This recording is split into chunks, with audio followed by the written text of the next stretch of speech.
بسم الله الرحمن الرحيم.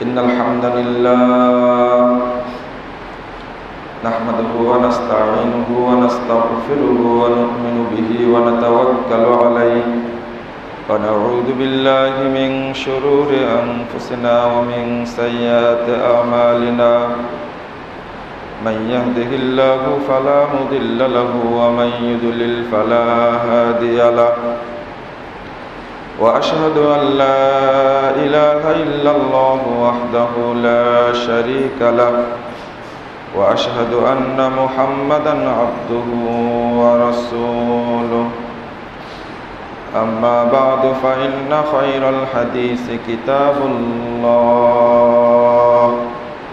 وخير الهدي هدي محمد صلى الله عليه وسلم وشر الأمور محدثاتها وكل محدثة بدعة وكل بدعة ضلالة وكل ضلالة في النار. فقد قال الله تعالى في كلامه المجيد والفرقان الحميد: أعوذ بالله من الشيطان الرجيم.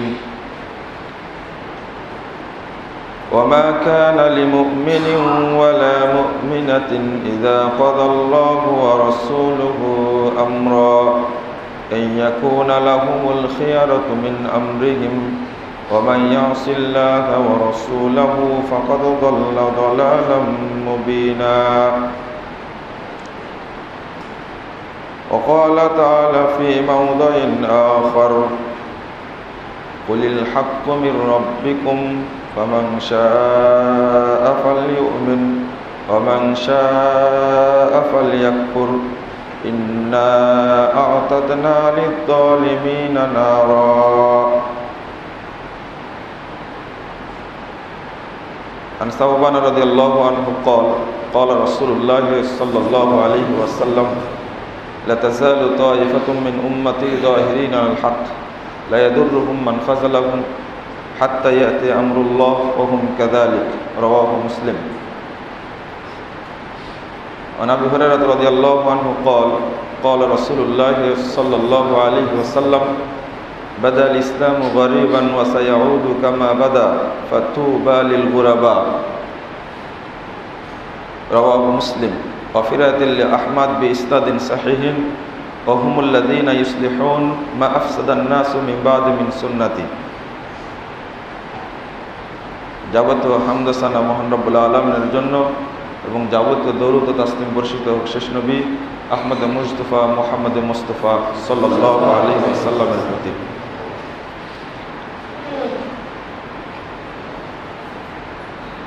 আহলে হাদিসদের পরিচয় এই শিরোনামে আপনাদের সামনে আমি সংক্ষিপ্ত খুতবা পেশ করব ইনশাআল্লাহ। ওমা তাওফীকি ইল্লা বিল্লাহ আলাইহি তাওয়াক্কালতু ওয়া ইলাইহি উনীব। বর্তমান প্রেক্ষাপটে অনেকেরই জিজ্ঞাসা যে আসলে আহলে হাদিস কোথায় থেকে আসলো, কেনই বা তাদেরকে আহলে হাদিস বলা হয়। যদিও বা এটা পরিচিতিটা উপমহাদেশ কেন্দ্রিক, ভারত, পাকিস্তান, বাংলাদেশ, মালদ্বীপ, নেপাল, ভুটান এ সমস্ত এলাকায় যারা পবিত্র কোরআন এবং সহিহ হাদিস মেনে চলেন তাদেরকে আহলে হাদিস বা মুহাম্মাদি বলা হয়।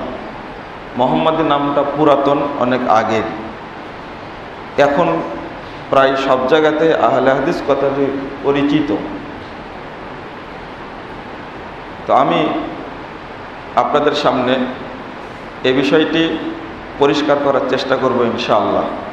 বিশেষ করে এই গত সপ্তাহে বেশ কয়েকজন ব্যক্তি, ঊর্ধ্বতন ব্যক্তি ফোন দিয়ে জানতে চেয়েছেন বা অনেককে ডেকে এনে জিজ্ঞাসাবাদ করেছেন যে আসলে আহলে হাদিস বলতে আপনারা কি বুঝাতে চান। অথচ নামটি যেমন প্রাচীন পুরাতন, এর অনুসারীরাও প্রাচীন পুরাতন। আর এ ব্যাপারে যত বই পুস্তক লেখা আছে সেইগুলোর কোনো একটি বই যদি পড়া হতো তাহলে ঝামেলা হতো না। পড়াশোনা না করেই মূলত জানতে চাই যে আহলে হাদিস নাম কেন, তারা কি চায়, কি করতে চায়। সেই 1956 সালে আব্দুল্লাহ আল কাফি আল কুরাইশি রহিমাহুল্লাহ একটা পত্রিকা বের করতেন, আরাফাত, যা এখনো অব্যাহত আছে। আহলে হাদিস আন্দোলনের জোয়ারটা মূলত উপমহাদেশে দীর্ঘ 150 বছর পরে তিনি জোয়ার সৃষ্টি করেছিলেন। তার একটা বই, অতি পুরাতন বই, আহলে হাদিস পরিচিতি আছে। প্রায় সকল আলেমের, আহলে হাদিস আলেমের বাড়িতে বাড়িতে বইটি আছে এবং তার মতো প্রামাণ্য এবং সংক্ষেপে ঐতিহাসিক বিষয়গুলি আর কেউ তুলে ধরতে পারেননি।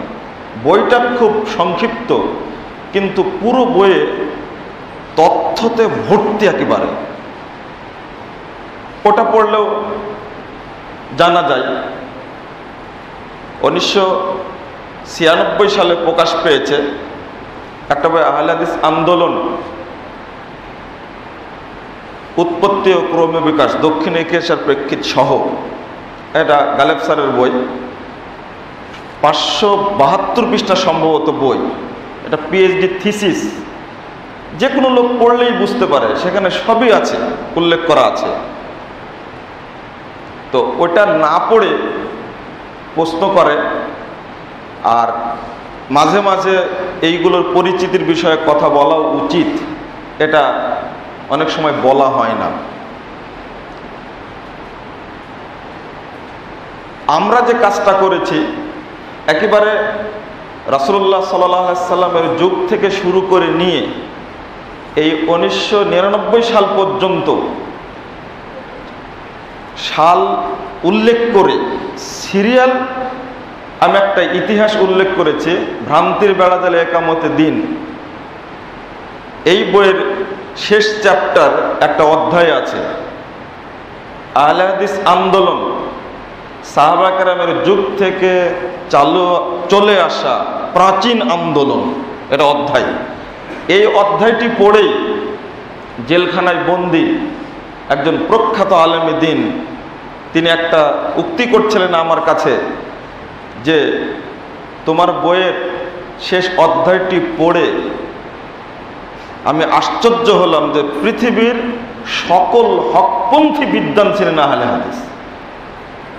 এই জন্য কোনো ব্যক্তিরই আহলে হাদিস আকীদা ধারণ না করে মৃত্যুবরণ করা উচিত না। বলুন আলহামদুলিল্লাহ। তো আমি একটু পিছনের দিকে গিয়ে আলোচনা শুরু করি, বুঝতে সুবিধা হবে। মুহাম্মদুর রাসূলুল্লাহ সাল্লাল্লাহু আলাইহি ওয়াসাল্লাম পরিষ্কার ইঙ্গিত দিয়ে গেছেন কয়েকটা বিষয়ে। এক, আমার মৃত্যুর পরে ইসলামের মধ্যে অনেকগুলো ফেরকা হবে, অনেকগুলো ফেরকা হবে। দুই, মৃত্যুর পরে চলার পথ হবে অনেক। তিন,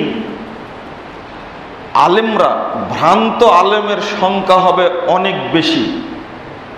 চার, ভুয়া আমল কোরআন হাদিসে নাই, ভিত্তিহীন অসংখ্য বেদাতি আমলে মুসলিম উম্মার সর্বত্র একবারে পক্স বসন্তের মতো শরীরে যেমন বের হয় সর্বত্র ছড়িয়ে পড়বে। আপনারা সিরিয়াল 4টে বিষয় মনে রাখবেন। এক, অসংখ্য দলে বিভক্ত হবে আমার উম্মাহ। একেবারে সোজা দেখিয়ে দিয়েছেন মুহাম্মদুর রাসূলুল্লাহ সাল্লাল্লাহু আলাইহি সাল্লাম। মুসনাদে আহমদ 4142 নম্বর হাদিসটা দেখুন। তিনি একদিন ডাক দিলেন, দেওয়ার পরে বলছেন হাযা সাবিলুল্লাহ, এটা হলো আল্লাহর রাস্তা। সাহাবীদের সামনে দেখাচ্ছেন। সুম্মা খাত্তা খুতুতান আন ইয়ামিনিহি ওয়া আন শিমালি, অথবা ডানে এবং বামে অনেকগুলো দাগ দিলেন।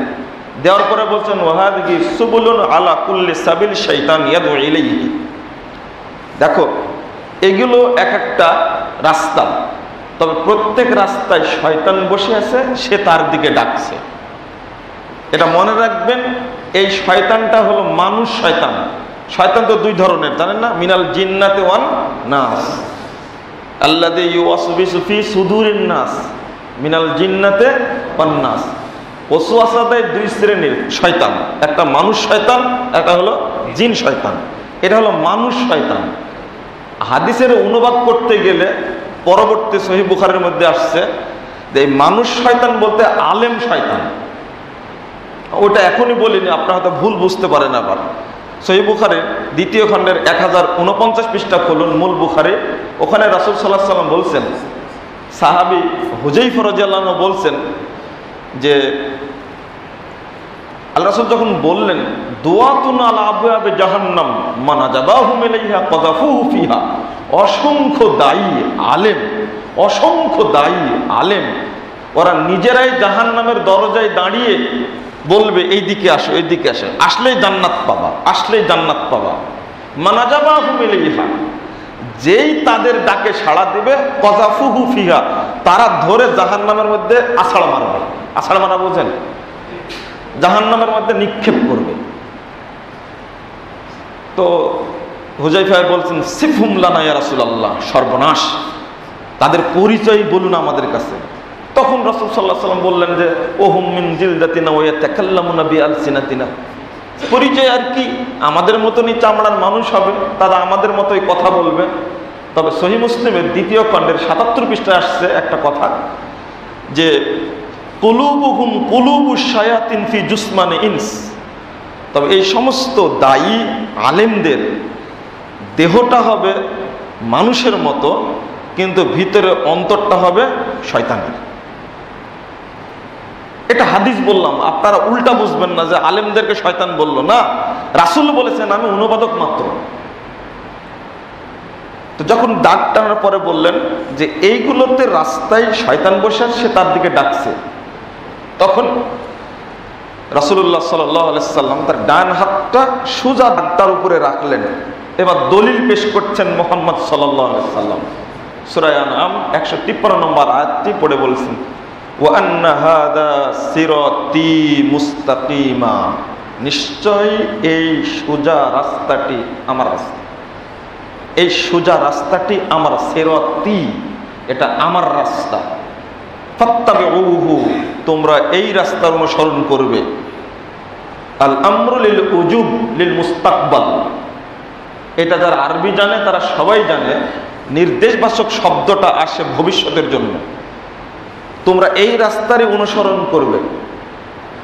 ওয়ালা তাত্তাবিউস সুবুল, এই রাস্তাগুলোর অনুসরণ করো না, যদি করো ফাতাফাররাকা বিকুম আন সাবিলি, তাহলে এই সোজা রাস্তাটি থেকে তোমরা বিচ্যুত হয়ে যাবে। যালিকুম ওয়াসাকুম বিহি লাআল্লাকুম তাত্তাকুন, এই শব্দটা হলো সবচেয়ে কঠিন শব্দ। এটা আল্লাহর পক্ষ থেকে তোমাদের জন্য ওসিয়ত, এটা নসিহত না, এটা ওসিয়ত।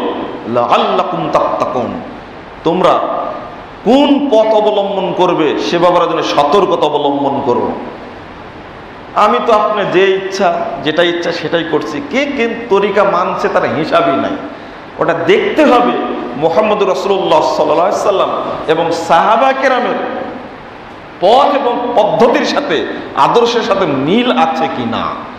যদি না থাকে ওটা বাদ। এটা পথ, আসলে আলোচনা করতে গেলে বেড়ে যাবে। এবার দেখুন দল বুঝাচ্ছেন মুহাম্মদ সাল্লাল্লাহু আলাইহি সাল্লাম। তিরমিজি দ্বিতীয় খণ্ডের 92 এবং 93 পৃষ্ঠা খুলুন এবং আবু দাউদের দ্বিতীয় খণ্ডের 731 পৃষ্ঠা খুলুন, সেখানে পাবেন দুইটা হাদিস। রাসূল সাল্লাল্লাহু আলাইহি সাল্লাম বলছেন, লা ইয়াতান্না লা উম্মতি কামা তাআলা বানি ইসরাঈল হাদওয়ান নাল বিনাল। বানি ইসরাঈলদের যে অবস্থা হয়েছিল আমার উম্মতেরও একই অবস্থা হবে, এমন করে জুতাই জুতাই মূল হবে। তারা যে জুতা যে পায়ে পরে আমরাও যেমন পরি, ঠিক আমার উম্মত আর ইহুদি খ্রিস্টান এরকম হয়ে যাবে। হাত্তা ইন কানা মিনহুম মান আতা উম্মাহু আলানিয়া লাকানা ফি উম্মতি মান ইয়াসনাউ যালিক। এমনকি বানি ইসরাঈলদের যদি কেউ কোনো কুলাঙ্গার তার মায়ের সঙ্গে জেনায় লিপ্ত হয়, আমার উম্মত হবে। নাউজুবিল্লাহ। এতই মিল থাকবে। অনেক বিষয় মিল থাকতে পারে, কিন্তু উদাহরণ দিলেন রাসূল সাল্লাল্লাহু আলাইহি সাল্লাম ফেরকাবাজির, ফেরকাবন্দির উদাহরণ দিলেন। আল্লাহ রাসূল সাল্লাল্লাহু আলাইহি সাল্লাম বললেন, ইন্না বানি ইসরাঈল তাফাররাকাত আলা সিনতাইন ওয়া সাবিনা মিল্লাহ ওয়া তাফতারিকু উম্মতি আলা সালাসাতিন ওয়া সাবিনা মিল্লাহ। বানি ইসরাঈলরা বিভক্ত হয়েছিল 72 দলে, আমার উম্মত বিভক্ত হবে 73 দলে। কুল্লুহুম ফিন্নার ইল্লা মিল্লাত ওয়াহিদা। এই 73 দলে সবগুলো জাহান্নামে যাবে, একটি মাত্র জান্নাতে যাবে। সাহাবায়ে কেরাম বলল, ক্বালু মা হিয়া ইয়া রাসূলুল্লাহ, ওই দলটি কোন দল যেটা জান্নাতে যাবে? রাসূল সাল্লাল্লাহু আলাইহি সাল্লাম মূলনীতি বললেন, মা আনা আলাইহি ওয়া আসহাবি। মুস্তাদরাকে হাকিমে আসছে প্রথম খণ্ডের 188 পৃষ্ঠার মধ্যে আসছে, মা আনা আলাইহিল ইয়াউমা ওয়া আসহাবি। আমি এবং আমার সাহাবীরা আজকে যে পথে আছে, এই পথে যারা থাকবে তারা হলো জান্নাতি। আলহামদুলিল্লাহ। মিলিয়ে দেখতে হবে যে আমার আদর্শ রাসূল সাল্লাল্লাহু আলাইহি সাল্লামের আদর্শের সাথে মিল আছে কিনা। তবে পরিচয় বলেছেন আল্লাহ রাসূল কয়েকটি। এখানে বললেন মা আনা আলাইহি ওয়া আসহাবি, আমি এবং আমার সাহাবীরা যে পথে আছে এই পথে যারা থাকবে। এই কথাটা সাহাবায়ে কেরাম কিভাবে বুঝেছেন, এই কথাটা তারা কি বলতে চেয়েছেন? আমি কি অর্থ আপনার কাছ থেকে নেব?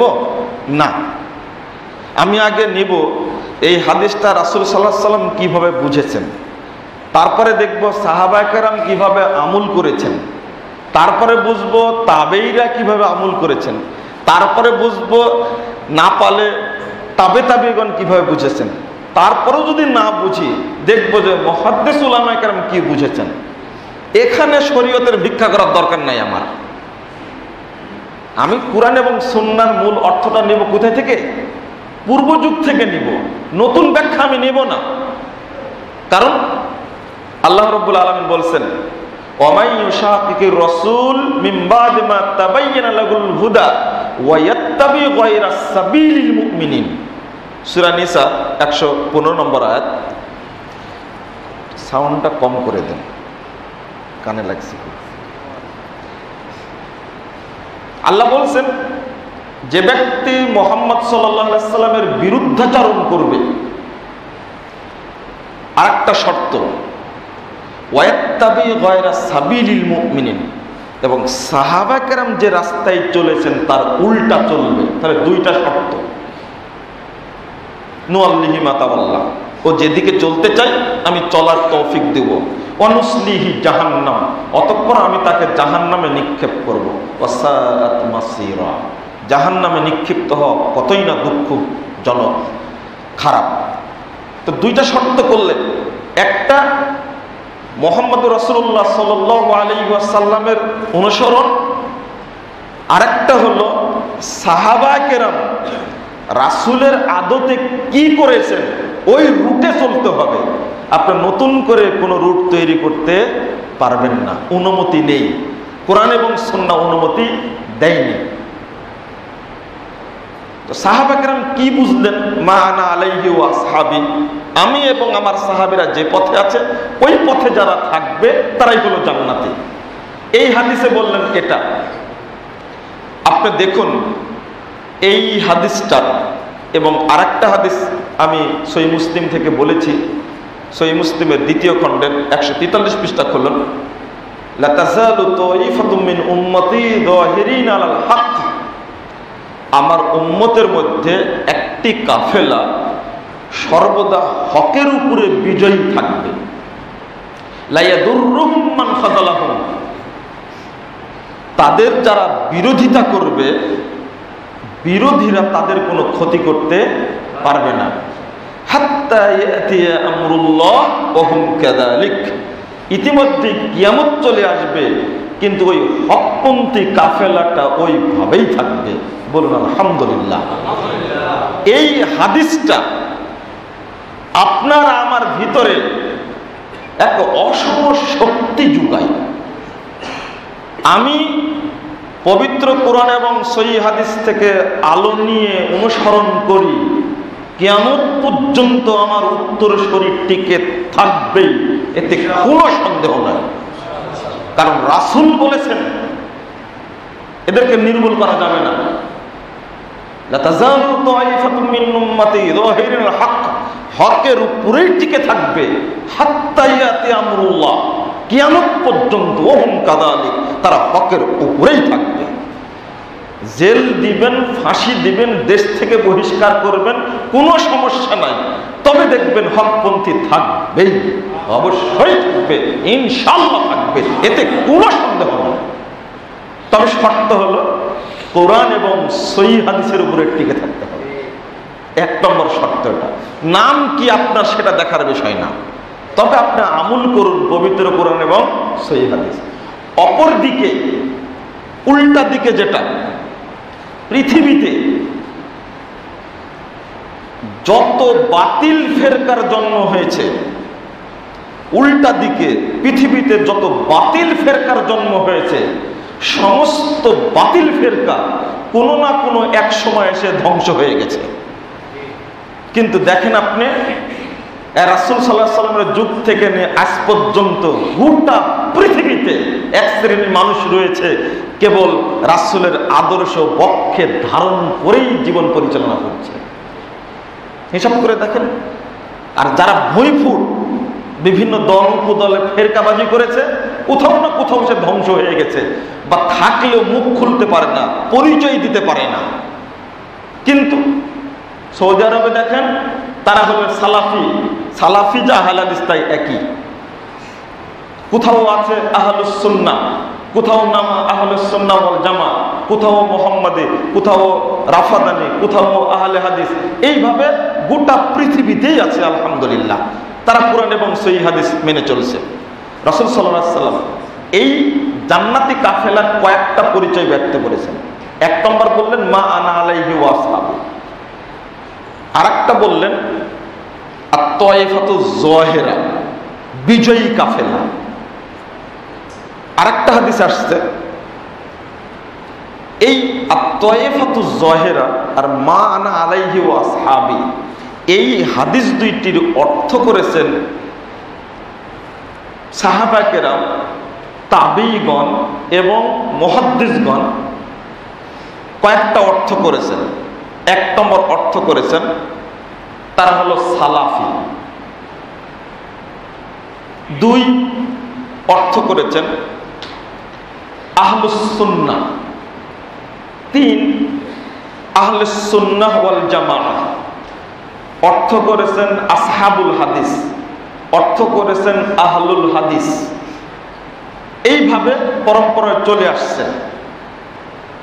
যে এলাকায় কোরআন এবং সহিহ হাদিস মানে ওদের পরিচয়টা যেমন হলে হয়, গোটা পৃথিবীতেই ঠিক ওইভাবে সেখানে পরিচিতি লাভ করেছে। একবারে টোটালি সবই আহলে হাদিস, এটাও ঠিক না। সব জায়গাতে সবাই সালাফি, এটাও ঠিক না। সব জায়গাতে সবাই আহলে সুন্নাহ ওয়াল জামাত, এটাও ঠিক না। মূলত আকীদা এবং আমল হলো শর্ত।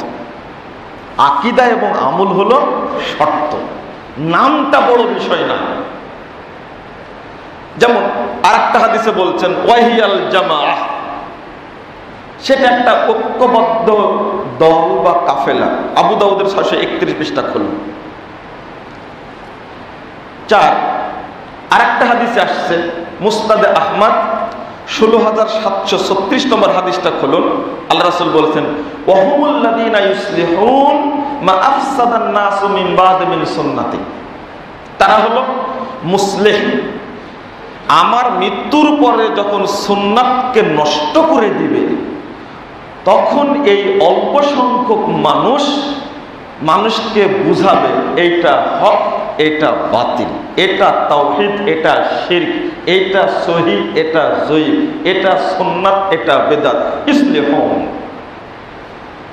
সহিহ মুসলিমে আসছে প্রথম খণ্ডের 84 পৃষ্ঠায় রাসূলুল্লাহ সাল্লাল্লাহু আলাইহি সাল্লাম বলেছেন বাদাল ইসলামু গরীবান ওয়া সায়াউদু কামা বাদা। ইসলামের সূচনা হয়েছিল অল্প কিছু সংখ্যক মানুষের মধ্য দিয়ে, ইসলাম আবার চলে যাবে অল্প সংখ্যক মানুষের মাঝে। ফাতুবা লিল গুরাবা, এই অংশটুকু রাসূল সাল্লাল্লাহু আলাইহি সাল্লাম না বললে আমাদের একটা ভয় থেকে যেত।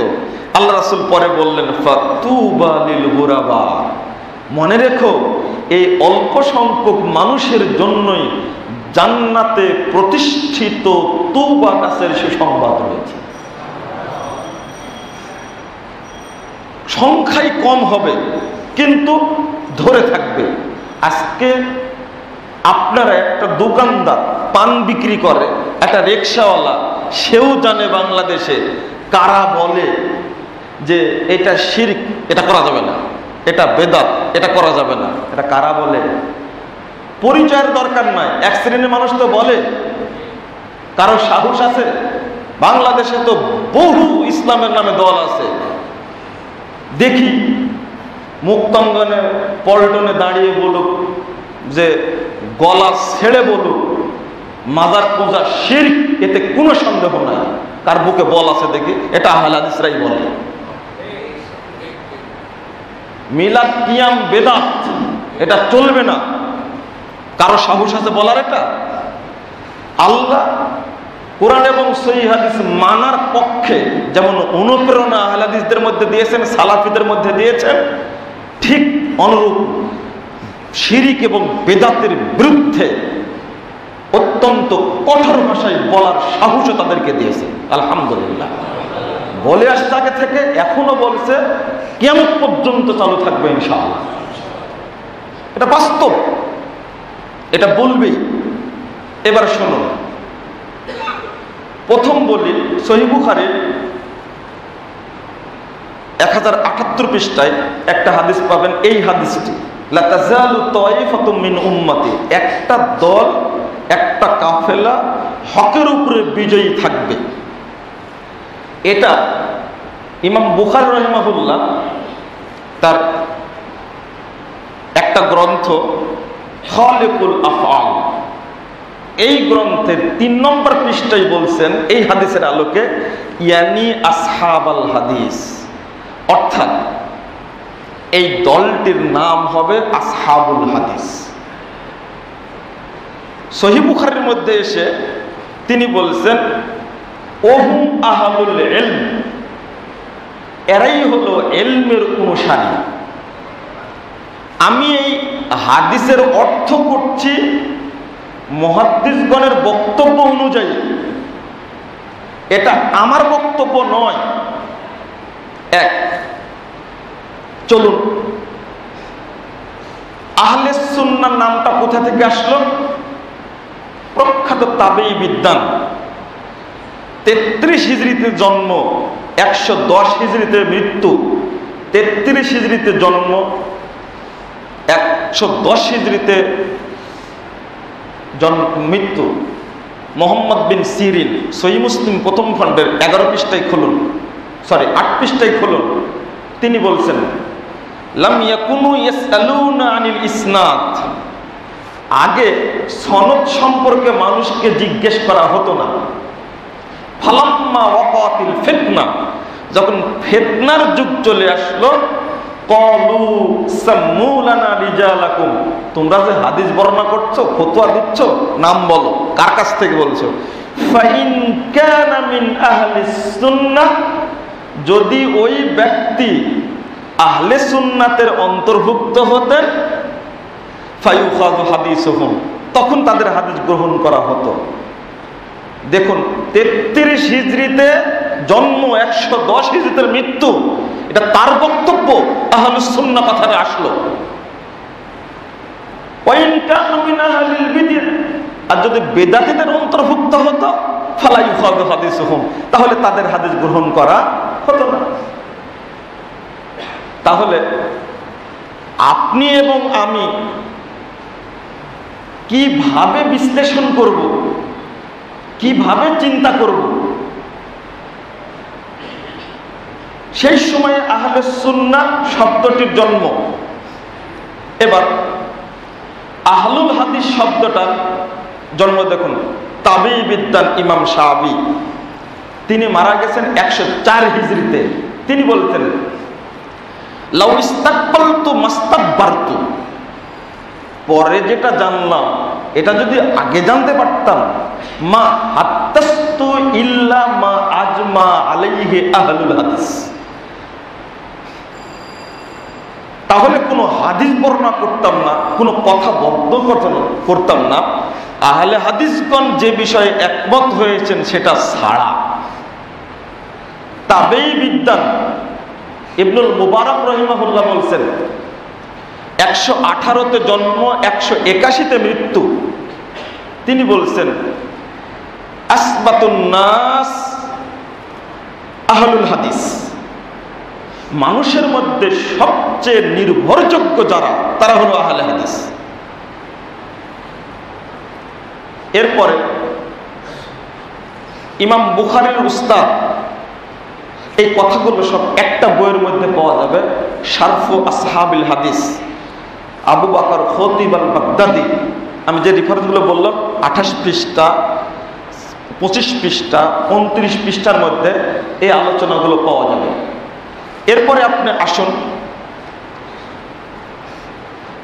ইমাম বুখারীর উস্তাদ আলী ইবনুল মাদানী রহিমাহুল্লাহ, তিনি বলছেন এই হাদিসের আলোকে, যে হাদিসগুলো বললাম আমি, এক শ্রেণীর মানুষ হকের উপরে থাকবে, মা আনা আলাইহি ওয়া আসহাবি ওয়া হিয়াল জামাআহ, এই হাদিসগুলো বিশ্লেষণ করতে গিয়ে তিনি বলছেন ওয়াহুম আহলুল হাদিস আল্লাযীনা ইয়াতাআহাদুনা মাযাহিবার রাসূল, এই মুক্তিপ্রাপ্ত দল তারা হলো আহলে হাদিস যারা রাসূলের পথটাকে আঁকড়ে ধরে থাকে। ওয়ায়াযুব্বুনা আনিল ইলম, আর যখন শরীয়তের উপরে কোনো আক্রমণ আসে আহলে হাদিসরা সেটাকে প্রতিরোধ করে।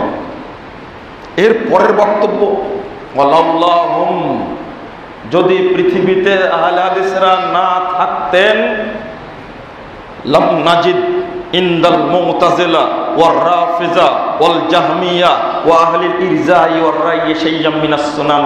মনে রেখো, মুতাজিলা বলো, রাফিজি বলো, মুরজিয়া বলো, আর আরো যত ইসলামের নামে দল আছে কারো কাছ থেকে আমরা সুন্নাতের অংশও পেতাম না।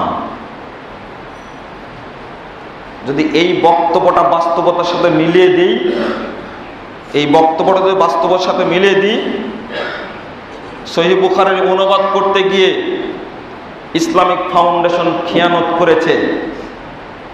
যদি এই বাংলাদেশের আহলে হাদিসরা না থাকতো তাহলে মানুষের সামনে উন্মুক্ত করতে পারতো না কেউ। গতদিনে আমাকে ফোন দিয়েছেন একজন আলেম যে আপনার সাথে বাহাস করব। আমি বললাম বাহাস করবেন মানে? আগে আবু দাউদের 4টা হাদিস চুরি করা হয়েছে, এটা আবু দাউদ আগে লেখেন, লেখে ইমদাদে লাইব্রেরিতে প্রকাশ করেন আগে। আবু দাউদের হাদিস ছিল 20 রাত্রি 20 রাকাত তারাবিকে জায়েজ করার জন্য 20 রাকাত করা হয়েছে। ওই লাইলাতানের রাকাতানের কাছে আগে লাইলাতান বসান, তারপরে বাহাস করতে এসেন। সহিহ বুখারীর অধ্যায় তুলে দেওয়া হয়েছে, আগে এইটা আগে অধ্যায় বসান, তারপরে বাহাস করতেছেন। কোন সাহসে?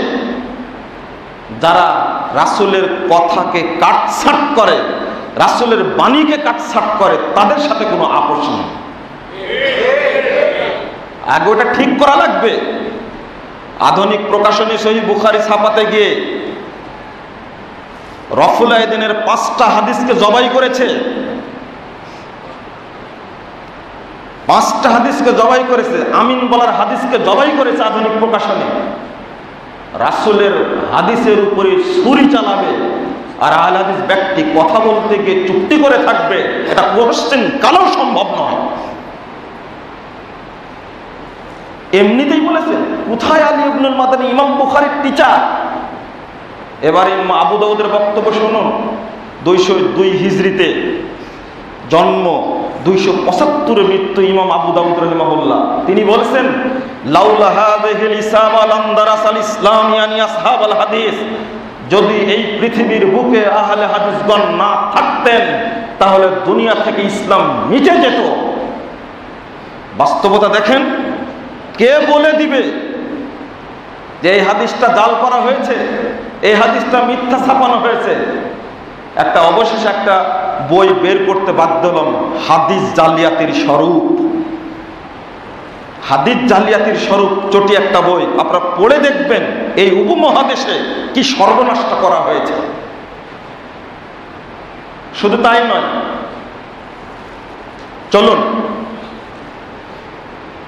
ইমাম আহমদ বিন হাম্বল রাহিমাহুল্লাহ, তার আগে ইমাম শাফি রাহিমাহুল্লাহ, তিনি বলেছেন, ইযা রাআইতু রাজুলাম মিন আহলিল হাদিস কান্নী রাআইতুন নাবিয়্য সাল্লাল্লাহু আলাইহি ওয়াসাল্লাম হাইয়ান। আমি যখন কোনো আহলে হাদিস ব্যক্তিকে দেখি তখন যেন স্বয়ং মুহাম্মদ সাল্লাল্লাহু আলাইহি ওয়াসাল্লামকে জীবিত অবস্থায়। কারণ আহলে হাদিসদের আকীদা, আদর্শ একেবারে সেম রাসূলের মতো। আজকে সব পরিবর্তন হয়ে গেছে। আহলে হাদিস ব্যক্তি টাকনোর নিচে কাপড় পরে ঘুরে বেড়ায়। আহলে হাদিস ব্যক্তি সুন্নাতকে রক্ষা না করে দাড়ি চাষে দিনে 3 বার করে। আহলে হাদিস ব্যক্তি আকীদায় কিন্তু সুদখোর, আহলে হাদিস ব্যক্তি আকীদায় ঘুষখোর, আহলে হাদিস ব্যক্তি আকীদায় বিভিন্ন দল উপদলের সাথে জড়িত। আহলে হাদিস নাম নিয়ে এক শ্রেণীর কুলাঙ্গার বোমাবাজি করে ইসলামের ক্ষতি করছে। কিসের আহলে হাদিসেরা? আমি প্রশাসনকে বলি, যদি আহলে হাদিসের বাচ্চা কেন, যদি মুজাফফর বিন মুহসিনের পরিবারে কেউ জঙ্গি হয় তাকে ধরে ফাঁসির কাজটা ঝোলানো কোনো আপত্তি থাকবে না। আহলে হাদিস নাম নিয়ে জঙ্গিবাদী করবে। তবে হ্যাঁ, আমি গতদিনে খুতবায় বলেছি, মোহাম্মদপুরে বলেছি, একটা কথা চূড়ান্তভাবে শুনে রাখুন যে মুহাম্মদুর রাসূলুল্লাহ সাল্লাল্লাহু আলাইহি ওয়াসাল্লামের সাহাবীদের মধ্যে থেকেই জঙ্গি তৈরি হয়েছিল, খারেজি তৈরি হয়েছিল। তার অর্থ কি এটা আল্লাহর নবীও খারেজি? তার অর্থ কি এটা সাহাবা কিরাম সবাই খারেজি? জুল খুয়াইসারা কে? সহিহ মুসলিম খুলুন, 2553 নম্বর হাদিসটা খুলুন সহিহ মুসলিমের। আল্লাহ রাসূলকে বলছেন, এই দিলিয়া মোহাম্মদ তুমি ইনসাফ করো, তুমি মাল বন্টন করছো, ইনসাফ হচ্ছে না। আল্লাহ রাসূল বলছেন, ওয়াইহা বেয়াদব ফামাইয়াদিল ইল্লাম ইয়াদিল। আমি যদি ইনসাফ না করি কে ইনসাফ করবে? এই লোকটাই খারেজি হয়ে গেছে, এই লোকটাই খারেজি হয়ে গেছে। আহাদিসুল মুখতারা, জিয়া মাকদেসির গ্রন্থ, একটা হাদিসের গ্রন্থ, 2499 নম্বর হাদিসটা খুলুন। আল্লাহ রাসূল বললেন আবু বকরকে, আবু বকর যাও ওকে হত্যা করে আসো। আমার আরো বক্তব্য আছে, নেটে শুনে দেখবেন। গিয়ে দেখছেন যে সালাত পড়ছে। আবু বকরের মন নরম মন, ও মারবে, ফিরে আসছে। ওই ওমরকে পাঠাইছে, ওমর রাদিয়াল্লাহু আনহু গেছেন, যে ও রুকু করছে, তো ফিরে আসছেন। আল্লাহ রাসূল ওদের নামাজ পড়তে, ওকে মারা যায়। এরপরে পাঠাইছে আলীকে। এর তো খাতির নাই, যেটা বলবেন সেটা করবেন, কোনো আপোষ নেই। আলী রাদিয়াল্লাহু আনহু গিয়ে ফিরে এসে বলছেন, আল্লাহ রাসূল নাই যে পালাম না। তখন রাসূল বলেছেন, লাউ কতালতাহু, আহা যদি মেরে ফেলতে পারতে, মাখতালাফা ফি দীনিল্লাহ, তাহলে কিয়ামত পর্যন্ত দিনের মধ্যে কেউ ইখতিলাফ করতে পারতো না। কে? এ রাসূলের সাহাবী না? এ খারেজি হয়ে গেল না? একটা আহলে হাদিস পরিবার থেকে একটা ছেলে জঙ্গি তৎপরতায় জড়িত হতেই পারে, তবে সে খারেজি হয়ে গেছে। আমি তাকে আহলে হাদিস বলবো না, করছেন কালেও না, অসম্ভব। আহলে হাদিসরা জঙ্গি হয় মানে? আহলে হাদিসরা এই দেশের রক্ষক। ইতিহাস খুলে দেখুন, যারাই কোরআন এবং সুন্নাহর প্রতিনিধিত্ব করেছে, তারাই ভাষা আন্দোলন করেছে, তারাই ব্রিটিশ বিরোধী আন্দোলন পরিচালনা করেছে, তারাই স্বাধীনতা আন্দোলন পরিচালনা করেছে। আপনি বলেন কি করে? যারা জঙ্গি তারা দেশের শত্রু, ইসলামের শত্রু, মুসলিম উম্মার শত্রু। ও আহলে হাদিস হয় কি করে? ওকে আহলে হাদিস বলবে কি করে?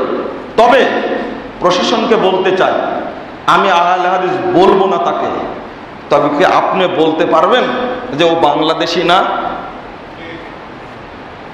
100% সে বাংলাদেশি।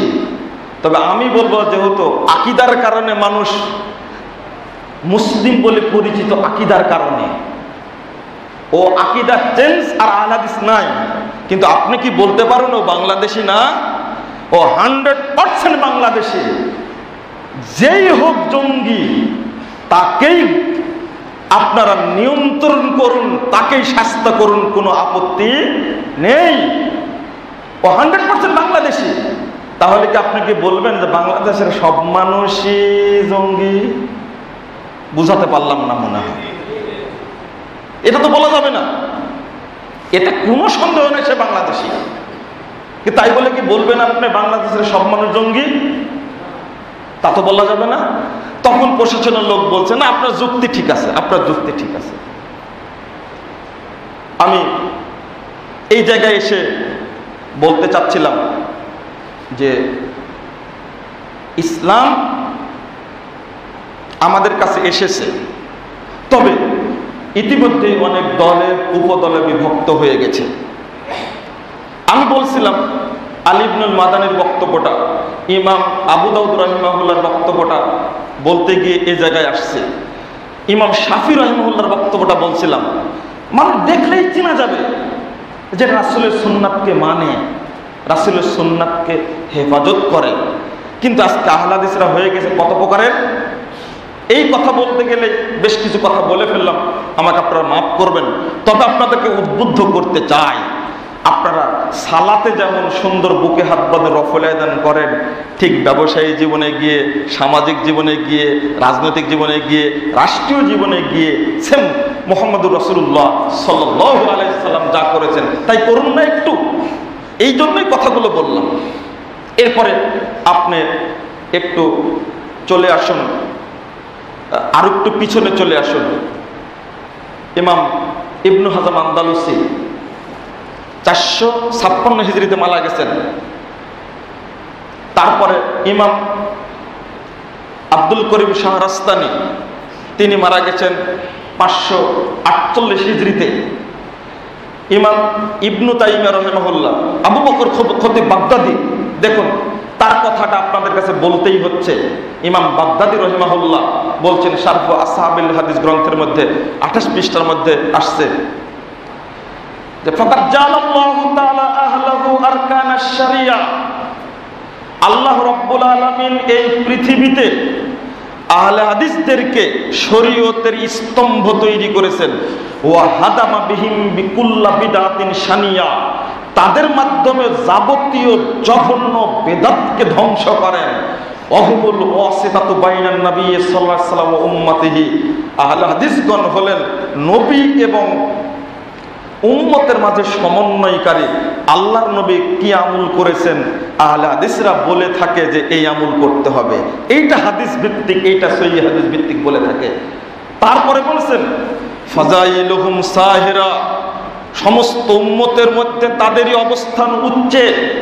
ওয়া মাযাহিবুহুম যাহিরা, তাদের চলার পথ হলো উজ্জ্বল। ওয়া হুজ্জাতুহুম কাহিরা, তাদের দলিল হলো অপ্রতিরোধ্য। যদি আমাদের আকীদা এবং আমল কোরআন এবং সহিহ হাদিস ভিত্তিক না হতো, উপমহাদেশে যে বেদাতীদের উৎপাত, তাহলে তো আমাদেরকে একবারে শেষ করে ফেলে দিত। কিন্তু কেন? দলিলের কাছে সবাই দুর্বল। আমাকে ডিবি অফিসে নিয়ে গেছেন, দলিল দিতে চেয়েছেন, আপনি বলেন আল্লাহ নবীর মাটির তৈরি, দলিল কি? আমি বলে দিয়েছি, এটা হাদিস পৃষ্ঠা নম্বর এটা দেখেন। আপনি হাদিস খুলেন, নেটে ঢুকেন, বুখারী খুলেন, মুসলিম খুলেন, কোরআন আয়াত খুলেন, বলে দিছি। এক ইমাম সাহেবকে সেখানকার ধরে নিয়ে এসে আমার কাছে বসানো হলো যে আপনি বলেন যে নূরের তৈরি তার দলিল দেন। তখন আমাকেই বলছেন যে আপনি মাটির তৈরি তার দলিল দেন। তো ডিবি অফিসার বলছেন ওনার দিকে তাকায় লাভ নাই, যা বলছে সব মুখস্থ বলছে, এখানে দেখছি আমরা, আপনি বলেন তাড়াতাড়ি। এরপরে বলছেন যে আল্লাহ নবীর কবরের কাছে গিয়ে চাইলে আল্লাহ নবী দিতে পারেন, উনি তো বলছেন এটা শিরিক, দেওয়া যাবে না, আপনি দলিল দেন। আমি তো সহিহ বুখারী হাদিস শুনিয়ে দিয়েছি, 1010 নম্বর হাদিস, সাহাবীরা কোনোদিন আসলে কবরের কাছে যাননি, ওটা দলিল পেয়ে গেছেন, সহিহ বুখারী দেখছেন, সব চেঞ্জ হয়ে গেল সঙ্গে সঙ্গে। আমাকে জঙ্গি মামলায় ফাঁসিয়ে দিবে। আমি বললাম আমার লেখা বই আছে 2005 সালে, আপনি কি বলেন, ভ্রান্তির বেড়া জেলা একামতি দিন, বইটা খুলে দেখেন, ওই এক রাত্রিতে পড়ে আলহামদুলিল্লাহ ডিবি অফিসারদের মন মানুষের সব পরিবর্তন হয়ে গেছে, আলহামদুলিল্লাহ। আশ্চর্য, আমি চ্যালেঞ্জ করে বলতে পারি আহলে হাদিসরা জঙ্গিদের বিরুদ্ধে যত লেখালেখি বক্তব্য দিয়েছে বাংলাদেশের আর কোনো দল নেই। 1300 প্রবন্ধের মধ্যে মুজফফর বিন মহসিনের প্রবন্ধ 1 নম্বর স্থান লাভ করেছে। উসমানী স্মৃতি মিলনায়তের পুরস্কার নিয়ে গেছে, প্রথম পুরস্কার 20,000 টাকা। এটা ইতিহাস হয়ে আছে, উল্টা আমাকে সাজাচ্ছে জঙ্গি, এটাকে সহ্য করা যায়? এরপরে বন্ধুরা আমার সময় শেষ হয়ে গেছে, আপনারা বিরক্ত হবেন না, মানে আমি একটু আর কথা বলবো। সর্বশেষ যে কথাটা আমি বলতে চাচ্ছি, ইমাম ইবনে তাইমিয়া রাহিমাহুল্লাহ 661 হিজরিতে জন্ম, 728 মৃত্যুবরণ করেছেন। তার ভাষা শোনেন, তিনি বলছেন যে অমিন আহলিস সুন্নাহ ওয়াল জামাআহ মাযহাবুন কদিমুন মারুফুন ক্বাবলা আন ইয়াখলুকাল্লাহু আবা হানিফা ওয়া শাফিয়া ওয়া মালিকান ওয়া আহমাদা ফাইন্নাহু মাযহাবুস সাহাবা তালাক্কাউহু আন নাবিয়্যিহিম। তিনি বলছেন যে আহলে সুন্নাহ ওয়াল জামাত এই মাযহাবটা অতি পরিচিত প্রাচীন মাযহাব। ইমাম আবু হানিফা, মালিক, শাফি, আহমদের সৃষ্টির বহু পূর্বে। ফাইন্নাহু মাযহাবুস সাহাবা, এটা হলো সাহাবীদের মাযহাব। তালাক্কাউহু আন নাবিয়্যিহিম, তারা পেয়েছে তাদের নবী থেকে। আলহামদুলিল্লাহ, আলহামদুলিল্লাহ। এর আগে আপনি আব্দুল কাদের জিলানী 561 হিজরিতে মারা গেছে। গুনিয়াতুত তলেবিন 179 পৃষ্ঠা খুলুন, বাংলাদেশে যেটা ছাপা হয়েছে এই অংশটুকু তুলে দিয়েছে। দেখেন কিভাবে সম্ভব, সত্যটা জানবে কি করে? তাকে প্রশ্ন করা হলো, তিনি বলেন ওয়ালি আহলে সুন্নাহ আলামাত, আহলে সুন্নাহ ওয়াল জামাতের অনেকগুলো আলামত রয়েছে, তার মধ্যে একটা হলো এই, বেদাতি যারা আছে তারা তাদের বিরোধিতা করে। আহলে সুন্নাহ ওয়াল জামাত লা ইসমা লাহুম ইল্লা ইসমুন ওয়াহিদুন ওয়া হুম আসহাবুল হাদিস। আব্দুল কাদের জিলানী বলছেন আহলে সুন্নাহ ওয়াল জামাতের একটি নাম মাত্র, সেটা কি? তারা হলো আসহাবুল হাদিস বা আহলে হাদিস। তিনি বলছেন। এরপরে আমি আর ইতিহাস টানতে যাচ্ছি না, তবে দুইটা তথ্য কওল আপনাকে বলতে হবে। 499 হিজরিতে আব্দুল কাহের বাগদাদি, 499 হিজরিতে আব্দুল কাহের বাগদাদি, তিনি গোটা পৃথিবী ভ্রমণ করেছেন। করার পরে উসুলুদ্দিন কিতাবের প্রথম খণ্ডের 317 পৃষ্ঠায় আলোচনা করতে গিয়ে বলছেন সুগুর রোম ওয়াল জাজিরা ওয়া সুগুর শাম ওয়া আজারবাইজান ওয়া কুল্লু আবয়াবিন মিন আহলে সুন্নাহ মিন আসহাবিল হাদিস। তিনি বলছেন রোম সীমান্ত, আলজেরিয়া, তারপরে সিরিয়া, আজারবাইজান এবং মধ্য তুর্কিস্তানের যাবতীয় এলাকার মানুষ ছিল সব আহলে হাদিস মাযহাবের উপরে। 499 হিজরির কথা বলছি। উসুলুদ্দিন কিতাব এখনো আছে, প্রিন্ট খুললেই পাওয়া যাবে। এরপরে বলছেন ওয়াকাযালিকা সুগুর আফ্রিকা ওয়া আন্দালুস ওয়া বাহরিল মাগরিব মিন আসহাবিল হাদিস। তিনি বলছেন ইন্দোনেশিয়া এবং স্পেন এবং আফ্রিকা মহাদেশে সহ পশ্চিম মহাসাগরের উপকূলবর্তী যত এলাকা সবগুলো ছিল আহলে হাদিস আকীদার মানুষ। তাহলে 499 হিজরির রিপোর্ট, 375 হিজরির রিপোর্ট নেন, আহসানুত তাকাসিম ফি মারিফাতুল আকালিম 96 পৃষ্ঠা খুলুন। উপমহাদেশের মানসুরাতে এসে শামসুদ্দিন মাকদেসি ভ্রমণ করতে এসে তিনি বলছেন, মানসুরাতে এসে বলছেন উপমহাদেশের মানুষ আকসারাহুম আসহাবু হাদিসিন, মানসুরাতে অর্থাৎ পাকিস্তানে এসে তিনি বললেন এই এলাকার অধিকাংশ মানুষই হল আহলে হাদিস আকীদার মানুষ। তো বইপত্র আছে, খোঁজা যাচ্ছে। এক শ্রেণীর মানুষ আজকে বলছে যে আহলে হাদিসরা 200 বছর আগে সৃষ্টি, এরা নাকি ইহুদি খ্রিস্টানদের দালাল। চোখে পড়ে না এগুলো?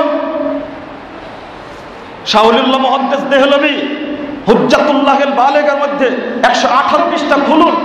কথা বলতে গিয়ে কষ্ট হয় এই জন্য। 1773 সালে মারা গেছেন, 1773 সালে মারা গেছেন, 1703 সালে তার জন্ম। আর তিনি লিখছেন হুজ্জাতুল্লাহিল বালিগা, বিশ্ববিখ্যাত গ্রন্থ। তিনি বলেছেন বাবু ফারকে বাইনা আহলিল হাদিস ওয়া আহলিল রায়। ইবনু খালদুন বলে গেলেন, আমি ওইদিকে যাচ্ছি না, শেষে বলছি ইমাম আলবানী রহিমাহুল্লাহর কথা। ইমাম আলবানী 1999 সালে মারা গেছেন 2রা সেপ্টেম্বর তারিখে। তার একটা গ্রন্থ সিলসিলাতুল আহাদিস আস-সাহিহা, এই গ্রন্থের 270 নম্বর হাদিস, যে হাদিসটা আমি আগে বলেছি লা তাযালু তায়ফাতুম মিন উম্মতি, এই হাদিসের ব্যাখ্যায় তিনি বলতে গিয়ে বলছেন ওহুম আহলুল হাদিস হাশারানাল্লাহু মাহুম। তিনি দোয়া করছেন মাঝখানে, তারাই হলো দুনিয়ায় আহলে হাদিস, আল্লাহ কাল কিয়ামতের মাঠে আমাদের সঙ্গে তাদেরকে একত্রিত করুন। এরপরে বলেছেন লা ইয়াতাসাবুনা লিকাউলিন শাখসিন মুআয়্যানিন মাহমা আলা ওয়া সামা হাসা মুহাম্মাদান সাল্লাল্লাহু আলাইহি ওয়াসাল্লাম। তিনি বলেছেন তারা এমন একটা কাফেলা, কোন একক ব্যক্তির সিদ্ধান্ত মেনে নেন না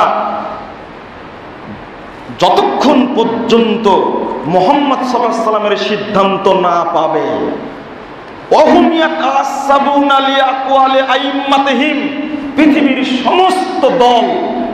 সমস্ত দল তারা নিজেদের ইমামদের কথা মানে। ওয়া আহলুল হাদিস ইয়াতাসাবুনা লিআকওয়ালি নবিয়িহিম, আহলে হাদিসরা কেবলমাত্র তাদের নবীর বক্তব্যকে গ্রহণ করে। এরপরে বলেছেন ফালা আযাবা বাদা হাযাল বায়ান, আমি যে বক্তব্য পেশ করলাম এখানে আশ্চর্য হওয়ার কিছু নাই। আইয়াকুনা আহলুল হাদিস হুমুত তায়ফাতুয যাহিরা ওয়াল ফিরকাতুন নাজিলা বাল আল উম্মাতুল ওয়াসাত আশ-শুহাদা ওয়াল খালক। তিনি বলছেন আহলে হাদিসরাই হলো মুক্তিপ্রাপ্ত দল, তারাই হলো বিজয়ী কাফেলা, তারাই হলো শ্রেষ্ঠ উম্মত। কাল কিয়ামতের মাঠে সমস্ত উম্মতের পক্ষ থেকে আহলে হাদিসরা রাসূলের কাছে সাক্ষ্য দান করবে। বলবেন এ তো বেদাতি ছিল, আপনার কাছে পানি পান করতে আসছে কি জন্য? এ তো শিরিকপন্থী ছিল, আপনার কাছে পানি পান করতে আসছে কি জন্য? এরাই হবে সাক্ষী স্বরূপ। আপনারা সুন্নাতকে আল্লাহর ওয়াস্তে আঁকড়ে ধরে থাকুন, প্রশাসনকে বুঝান। প্রশাসনে বহু মানুষ আছে আলহামদুলিল্লাহ। আমি গত জুমার আগের জুমায় খুতবা দিয়েছি, এমপি রহমতুল্লাহ সাহেব ছিলেন, ঢাকা উত্তর আওয়ামী লীগের সভাপতি, তিনি উপস্থিত ছিলেন। আমি জোর গলায় তার সামনে স্পষ্ট ভাষায় বলেছি এই দেশের ক্রান্তিকালে এক শ্রেণীর মানুষ ধর্মীয় উস্কানি দিয়ে আহলে হাদিসদেরকে ইহুদি খ্রিস্টানদের দালাল বলে পরিবেশ ঘোলাটি করতে চাচ্ছে। সরকারকে এর পক্ষে কান দিতে হবে না, বরং মাননীয় প্রধানমন্ত্রীকে বলবো যারা ধর্মীয় উস্কানি দিচ্ছে ক্রান্তিকালে তাদেরকে হস্তক্ষেপ করুন, তাদের বিরুদ্ধে যেন ধর্মীয় উস্কানি তারা প্রদান না করে। আহলে হাদিসরা আজকের মানুষ, তাদের ইতিহাস ঐতিহ্যের অভাব রয়েছে। খুলুন, যদি আহলে হাদিসদেরকে অস্বীকার করা হয় তাহলে ভাষা আন্দোলনকে অস্বীকার করা হবে। যদি আহলে হাদিসদেরকে অস্বীকার করা হয় ব্রিটিশ বিরোধী আন্দোলনকে অস্বীকার করা হবে। কে বেলায়েত আলী, এনায়েত আলী কে, তিতুমির কে, সাইদ আহমদ শহীদ কে, শাহ ইসমাইল শহীদ কে, এগুলো সবগুলো মানুষ ছিলেন আহলে হাদিস আকীদা। আশ্চর্য, মাওলানা আকরাম খাঁ কে? আকরাম খাঁর কবরে বংশালে আছে। আব্দুল্লাহ আল কাফি আল কুরাইশি কে? আশ্চর্য, আহলে হাদিসের ঐতিহ্য নাই, পুরো বংশালটাই আহলে হাদিস এলাকার মানুষ। আমি হতবাক হই, তাহলে কেন আব্দুল্লাহ আল কাফি আল কুরাইশি সাহেবকে বাংলা একাডেমির পক্ষ থেকে সাহিত্যে প্রথম পুরস্কার দেওয়া হলো? কেন? সাহিত্যের অবদান তাদেরই, ভাষা আন্দোলনের অবদান তাদেরই। শুধু তাই নয়, যখন উভয় বাংলা ছিল শিক্ষা কমিশন গঠন হবে, পূর্ব পাকিস্তান পশ্চিম পাকিস্তানের শিক্ষা কমিশনের চেয়ারম্যান কে হয়েছিলেন? ইতিহাস খুঁজে দেখুন মুসলিম সাংবাদিকতার জনক কে? তিনি হলেন মাওলানা আকরাম খাঁ রাহিমাহুল্লাহ। আমি আশ্চর্য হই কিভাবে বলে ইতিহাস কি মানুষ ভুলে যাবে? ইতিহাস নাই সামনে। আমরা তরুণ প্রজন্মের আহলে হাদিসদের ইতিহাস আমরা জানি। তবে আমরা বলতে চাই এই দেশ যাবতীয় সন্ত্রাস জঙ্গিবাদ থেকে মুক্ত হোক। আল্লাহ দ্রুত এই দেশকে হেফাজত করুন। আল্লাহ আমরা এই দোয়া করি, সরকারকে সহযোগিতা করি। আর আমাদের যে বইগুলো আছে এই বইগুলো চারিদিকে প্রিন্ট করে বেশি বেশি ছড়ালে ইনশাল্লাহ কাজ হবে বলে মনে করি। আমাদের এটাই দাবি। আল্লাহ রাব্বুল আলামিন আমাদের সকলকে হেফাজত করুন। আল্লাহুম্মা আমিন। আল্লাহ রাব্বুল আলামিন আমাদের দেশকে হেফাজত করুন। আল্লাহুম্মা আমিন। আর আমাদের যে বইপত্রগুলো রয়েছে এই বইপত্রগুলো মানুষের মাঝে বেশি বেশি ছড়ানোর চেষ্টা করুন, যেন মানুষ আমাদের সম্পর্কে সঠিক ধারণা পায়। এখন আলহামদুলিল্লাহ অনেক ধারণা পেয়ে গেছে। আর আমরা পরিচিতগুলো আমাদের বইয়ের মধ্যে দিয়ে দিছি। আল্লাহ যেন কবুল করে। আল্লাহুম্মা আমিন। আমরা আপনাদের উদ্দেশ্যে আরেকটি কথা বলতে চাই, সেটা হলো সিরাতে মুস্তাকিম হজ, উমরা ও কুরবানি সংখ্যাটা আমরা নিয়ে আসছি। সেখানে প্রায় 28টি আর্টিকেল আছে। আর কোথাও খুঁজতে যেতে হবে না, সব ইতিহাস মিলে আপনারা সেটা সংগ্রহে রাখবেন। বিশেষ করে ইমামরা সঠিক তথ্য অনুযায়ী মানুষের কাছে বলতে পারবেন, দাওয়াত দিতে পারবেন, মানুষকে বলতে পারবেন আমরা কি চাই। আল্লাহ তুমি আমাদের দেশকে হেফাজত করো। আল্লাহুম্মা আমিন। আমি শেষ রাকাতে কুনুতে নাজেলা পড়ব, আমার সাথে আপনারা আমিন আমিন বলবেন, হাত তুলে আমিন আমিন বলবেন। দ্বিতীয় রাকাতের রুকু থেকে উঠার পরে আকুলু কাওলি হাদা আস্তাগফিরুল্লাহ ওয়া লাকুম ওয়া লিসাইরিল মুসলিমিন।